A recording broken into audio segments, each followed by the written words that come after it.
జరుగుతున్నట్లుగా తెలుస్తోంది. ఇక పోలింగ్ కేంద్రాల వద్ద భద్రత నడుమ ఓటర్లు తమ ఓటు హక్కును వినియోగించుకుంటూ ఉన్నారు. మరి ఆదిలాబాద్లో పరిస్థితి ఏ విధంగా ఉందో అప్డేట్స్ని అందించడానికి మా ప్రతినిధి శ్రీనివాస్ సిద్ధంగా ఉన్నారు. శ్రీనివాస్, చెప్పండి, పోలింగ్ కేంద్రాల వద్ద పరిస్థితి ఏంటి?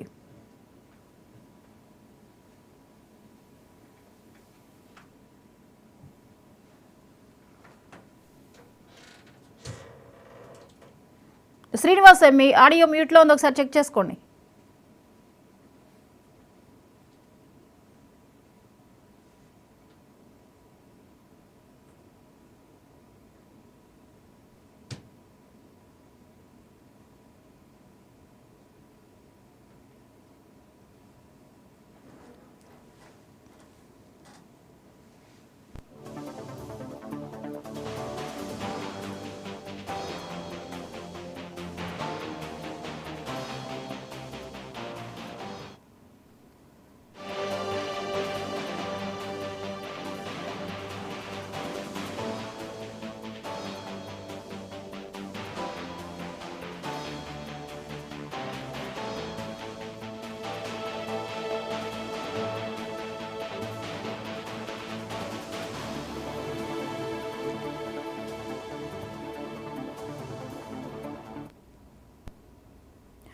రైట్, ఇక కాకినాడలో పోలింగ్ ఏ విధంగా జరుగుతుందో అప్డేట్స్ని అందించడానికి మా ప్రతినిధి కిషోర్ సిద్ధంగా ఉన్నారు.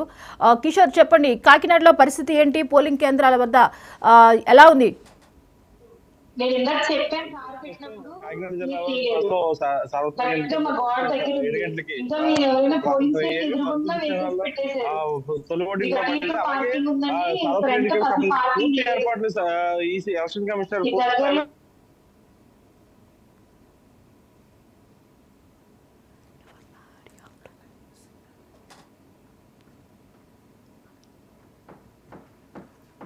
అలాగే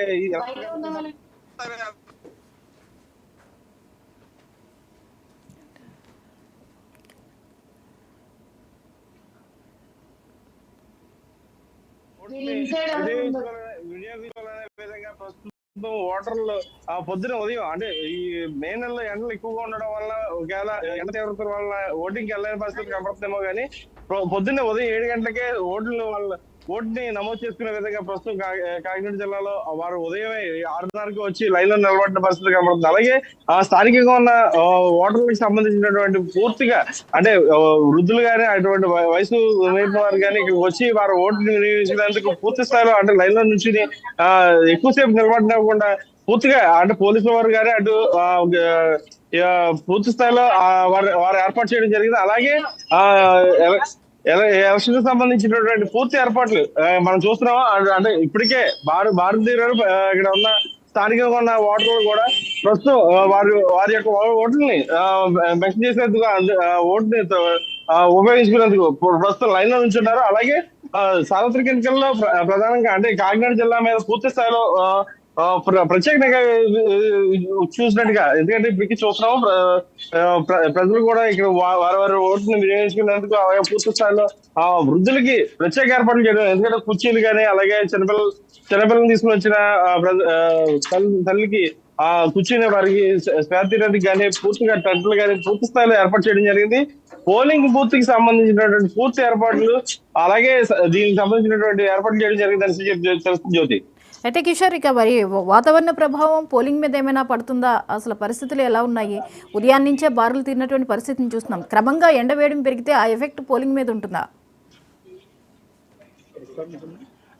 ప్రధానంగా జ్యోతి, ఇక్కడ ఎండ తీవ్రత ఎక్కువగా ఉంటుందని చెప్పి ఆల్రెడీ మే నెలలో ఎండ తీవ్రత ఎక్కువగా ఉంటుందని చెప్పి అలాగే పోలింగ్ శాతం ఏమైనా తగ్గుతుందేమో అని ఎలక్షన్ కమిషన్ గారు తీసుకున్న జాగ్రత్తలు పూర్తి స్థాయిలో మనం చూడవచ్చు. ఎందుకంటే రిటర్నింగ్ అధికారులు కానీ పూర్తి స్థాయిలో వారిని వృద్ధుల్ని స్వయంగా పోలీసులు వారి యొక్క వారిని పట్టుకుని తీసుకుని వచ్చి వారిని కూర్చోబెట్టి లైన్ లో నుంచి ఇవ్వకుండా ప్రస్తుతం వారిని కూర్చోబెట్టే విధంగా అంటే చైర్లు వేసి అలాగే టెంట్ లో నీడలో కూర్చోబెట్టి వారికి తగిన సహాయం చేసి వారిని ఓటు వేసి వారి యొక్క ఓటుని వినియోగించుకునే విధంగా వారిని పోలింగ్ కేంద్రాలకి స్వయంగా పోలీసు వారు అలాగే గవర్నమెంట్ అధికారులు కూడా తీసుకువెళ్లే పరిస్థితి కనబడుతుంది. ఎందుకంటే వారు నడలేని పరిస్థితి అలాగే కూర్చోలేని పరిస్థితి, కానీ వారి ఓటు అనేది ప్రధానమైందని చెప్పి ప్రతి ఒక్కరు వారి ఓట్లు వినియోగించగలని చెప్పి ఎలక్షన్ కమిషన్ చెప్పిన బాధ్యతల నేపథ్యం ప్రధానంగా అధికార పార్టీ అధికారులు ప్రధానంగా వీరి యొక్క సేవలకు సంబంధించి పూర్తిగా ఓటు వినియోగించుకోవాలి. వృద్ధులైనా సరే,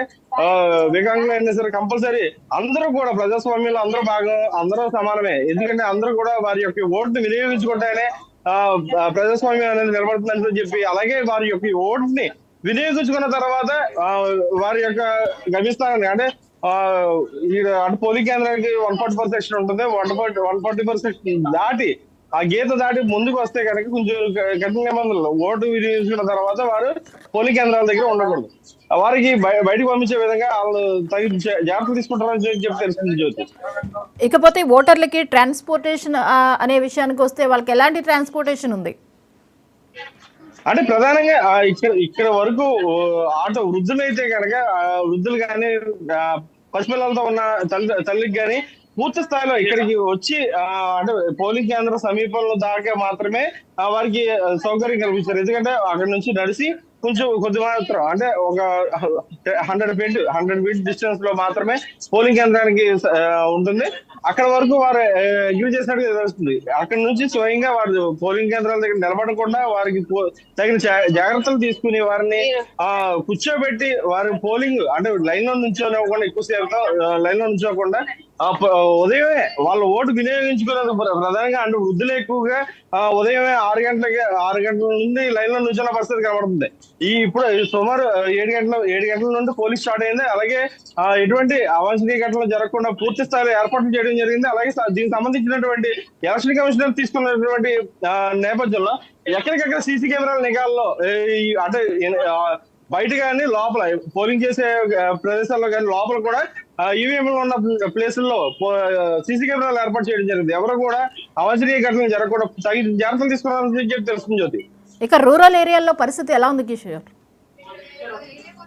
రూరల్ నియోజకవర్గంలో పూర్తి స్థాయిలో ఆల్మోస్ట్ అన్ని చోట్ల కూడా ఒకే విధంగా ఎక్కడ కూడా అవాంఛనీయ ఘటన జరగకుండా రూరల్ నియోజకవర్గంలో అయితే కనుక పూర్తి స్థాయిలో ఏర్పాట్లు చేయడం జరిగింది. వారి ప్లేస్ లో అంటే ఎక్కడో దూరంగా ఉండి వచ్చిన వారికి తగు జాగ్రత్తలు తీసుకుని మంచినీటి సౌకర్యం కానీ, అటు వారిని నేడు కూర్చోబెట్టే పరిస్థితి కానీ, అలాగే right. Thank you Kishore.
Right. ఇక జగన్ పులివెందులో తన ఓటు హక్కును వినియోగించుకోవడానికి వెళ్లారు. ఆ విజువల్స్నే మనం చూస్తూ ఉన్నాము. అందరికీ అభివాదాలు చేసుకుంటూ వెళ్తూ తన ఓటు హక్కును వినియోగించుకోబోతున్నారు CM Jagan.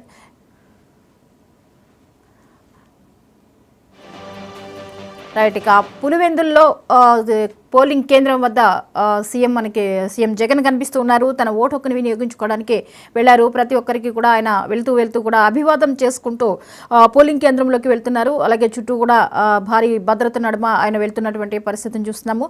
So Pulivendula polling కేంద్రానికి సీఎం జగన్ చేరుకుని మరికొద్దిసేపట్లోనే తన ఓటు హక్కును వినియోగించుకోబోతున్నారు.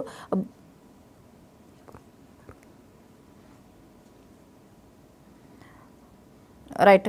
వరుసగా సామాన్యులతో పాటు రాజకీయ నాయకులు కూడా తమ ఓటు హక్కును వినియోగించుకోవడానికి పోలింగ్ కేంద్రాలకు చేరుకుంటున్నారు. ఉదయాన్నే అధిక శాతంలోనే పోలింగ్ నమోదయ్యే ఛాన్సెస్ ఎక్కువగా కనిపిస్తున్నాయి. ఎండ వేడిమి కావచ్చు, లేదా ఈసారి జనంలో మరింత అవేర్నెస్ కూడా ఒక కారణం కావచ్చు. ఈసారి పోలింగ్ శాతం పెరుగుతుంది అన్న